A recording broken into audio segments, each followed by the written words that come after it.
Yes, there it is, folks. Welcome. That was O Grande Amor by the great Antonio Carlos Jobim, and that was a classic bossa tune released in April 1864. That was my performance, done courtesy of my iPad and my iRealBook app, providing the backgrounds. But in 1964, that tune was provided by the Stan Getz on the great album Getz Jobim. Stan was on his horn, and with the vocals by the illustrious Astrud Gilberto, easily one of the most popular albums in jazz history, right up there with Miles Davis's Kind of Blue. And that really introduced the whole bossa thing into the jazz, what can I say, the jazz library. And it was really one of the few moments in jazz where popularity and artistry combine comfortably and profitably to make millions of dollars. Like I said, this album ignited the bossa craze. And another great rendition of this tune, I just stumbled on it, is a recording by alto great Phil Woods, but this time he's on the clarinet on an album called Encontró. And really, what a tone, really a treat. So that's the Licorice Alive section, and welcome once again to Rebel Without Applause. I am live once again, coming to you from my movie studio apartment right here under the sign in the Wood of the Holly on this, the last day of October, which means we are now in the Ween of the Hallow. Yes, it's that special day. Little good news flash. As of this week, Rebel Without Applause is now available on iHeartRadio, in addition to iTunes, Stitcher, Spotify, Google Music, TuneIn Radio. And it's a very great feeling to know, very powerful feeling to know that I am now available to be ignored anywhere on earth. And it's, I don't know, you just take that in. It's a very powerful feeling. How can I describe it? It's like being an Uber driver and knowing the second that passenger steps out of my car, with one tap of my finger, I can destroy that person's ratings. That, my friends, is power. Talk about having your finger on the button. Okay. Firstly, I have a confession to make. In the interest of fairness, in the interest of honoring the truth and defying the tribalism that has ridden roughshod over our country, I have to make an admission. And this is painful for me in more ways than I care to admit, but I will nonetheless concede this point, and this point only, to the billionaire brat boy. And by that I mean the PVP, and that is none other than Putin's vice president. He tweeted it Friday evening, and sadly, maybe even tragically in this singular case, I have to agree with him. Dave Roberts, the Dodgers' earnest and likable manager, once again, for the second World Series in a row, fucking blew it. He took the hopes of two-star pitchers, all their teammates, and millions of long-suffering la-la fans, and flushed them down the toilet. Now, for anybody who was watching, this wasn't a surprise. Roberts had done it before. The pattern was there. During past regular seasons, he had taken the ball out of guys' hands who were throwing no-hitters. And let me say this, for a pitcher, a no-hitter is a once-in-a-lifetime experience. I don't care if it's Little League or Major Leagues. During those moments, a pitcher is really more than an athlete. He is an artist working on the most ephemeral of canvases, the canvas of time and space and memory. And my memory haunts me because last year in Game 2 of the World Series, Roberts interfered, not with a no-hitter, but with a pitching masterpiece nonetheless. Rich Hill was dealing. He was on the hill. He was painting corners, dropping deuces, bringing heat, pulling the string in total control. He owned the game, but Roberts took him out. The bullpen blew the lead and the game and really the series. And after an off-season of pain and reflection, I had hoped that fateful decision would spur growth. It would confer on the rookie manager the kind of hard-earned wisdom only defeat can deliver, but it didn't. The wisdom didn't arrive, or if it did, he ignored it. And this year, his team somehow made it back to the World Series, and Roberts did it again, twice. First in Game 3 when he yanked the young phenom Walker Buehler, and Buehler had a 1-0 lead and was pitching the game of his life, and surprise of surprise, horror of horrors, Roberts pulled him. After which the Sox tied it, and the game limped to an excruciating extra inning affair that mercifully ended when Maxwell Muncy dropped his silver hammer in the 18th inning, which qualified as the longest game in World Series, and I am proud to say that I was there in the stadium for every pitch. And by the time the game ended, the people that I'd come to the game with, my party had left early. My phone was nearly dead, so I walked halfway home from the stadium to Hollywood, where I was able, with just barely 5% left on my phone, to grab an Uber and make my way back to my movie studio apartment. And then there was Saturday night, Game 4. A Dodger win would even the series, and once again it was the same pitcher from the year before, the dude with ice water in his veins and a curveball from God, Rich Hill. That Saturday night, just a few days ago, Rich Hill owned the game. He was masterful.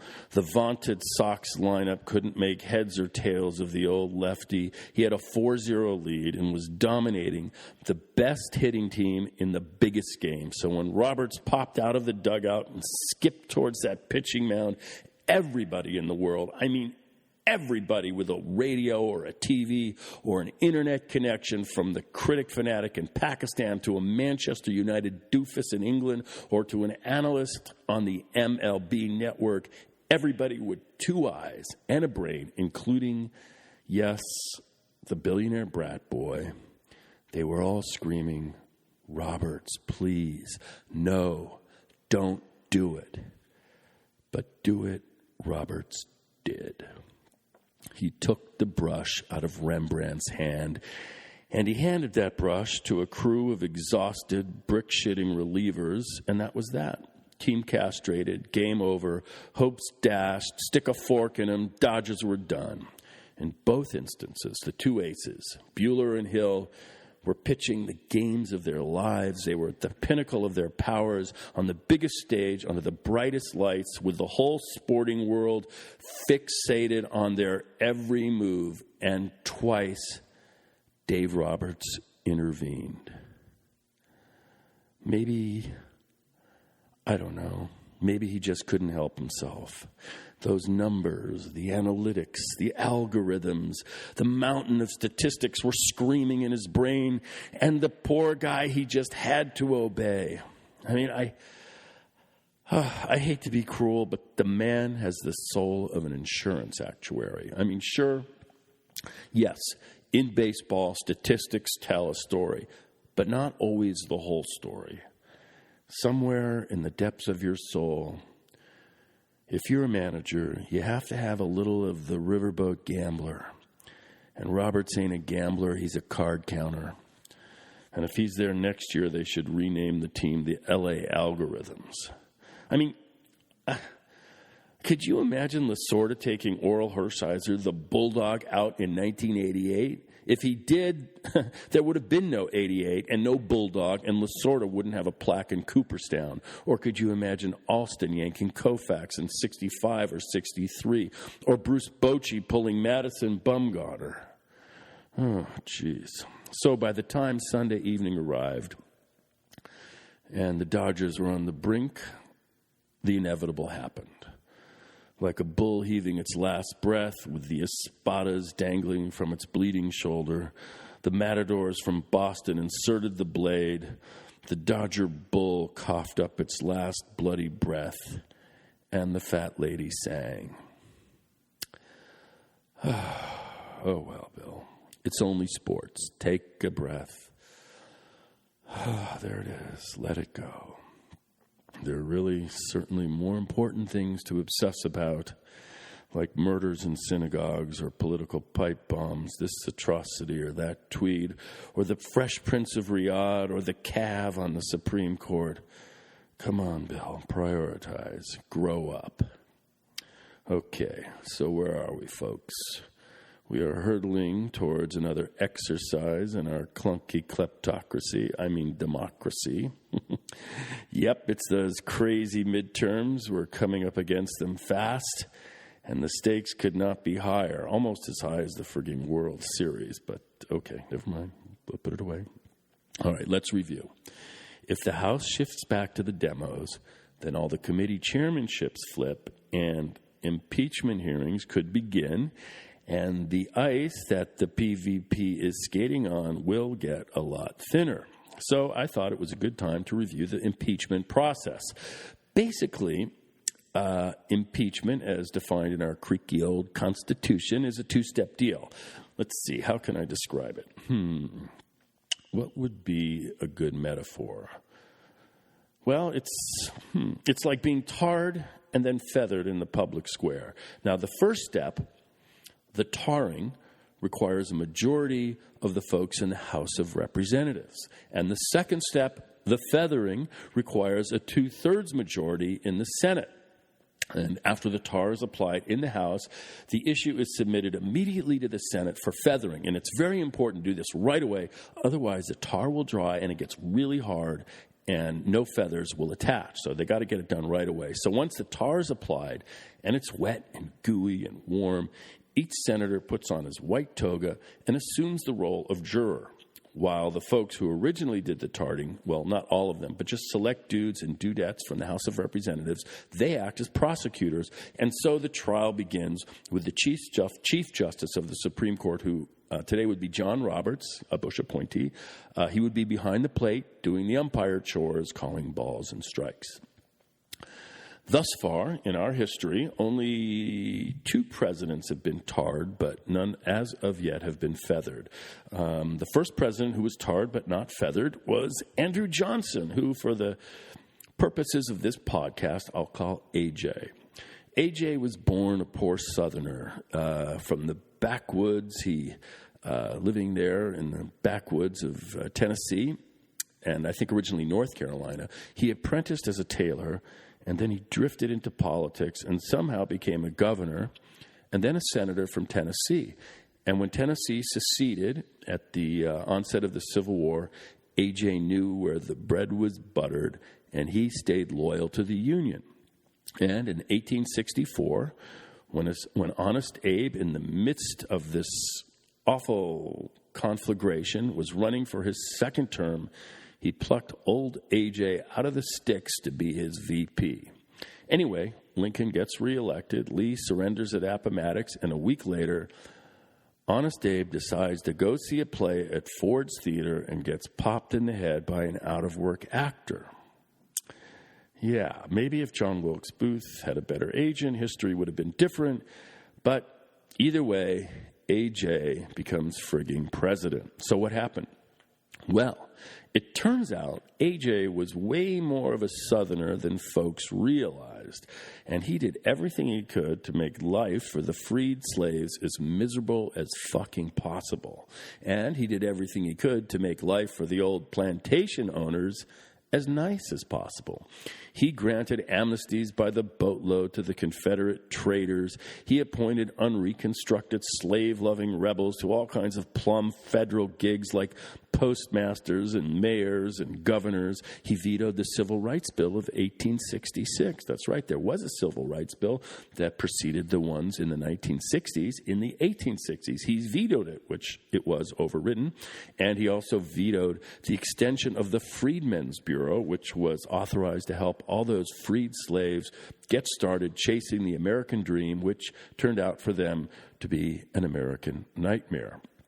And worse still, old AJ perpetrated one of the biggest injustices in history when he rescinded orders to grant the seized plantation land to the black folks who had worked that land at no charge for the last 250 years.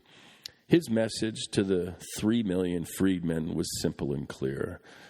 Sorry, that 40 acres and that mule that General Sherman promised, you ain't getting it. And if you did get it, guess what? We's a-coming to take it back. See, there was a little misunderstanding, and the land that you're farming and that pretty little mule that you're working, well, that's private property, and it belongs to your old master. But scream the ex-slaves, we love that mule. That mule is our friend. We work the land with that mule. You can't take that way. You can't take the land. No way, no how. Well, said Andrew Johnson in his best down-home dialect, we's a-coming for your mule, and we's a-coming for that 40 acres. And if you want to work that land, then you get your black ass back to the plantation and work for your old master. Now he'll pay you. This time, that's right. Not much, but he will pay you. That master can't pay me or nobody. That old massa is flat out broke. And besides, he only got one arm and half a leg. He left the arm and a half of his leg on a field somewhere over in Gettysburg. And after Gettysburg, all he's done is lie in his bed in the big house on the hill and scream at the bottom of his lungs and sing out Dixie. Well, no matter. The old master got his land and his mules back.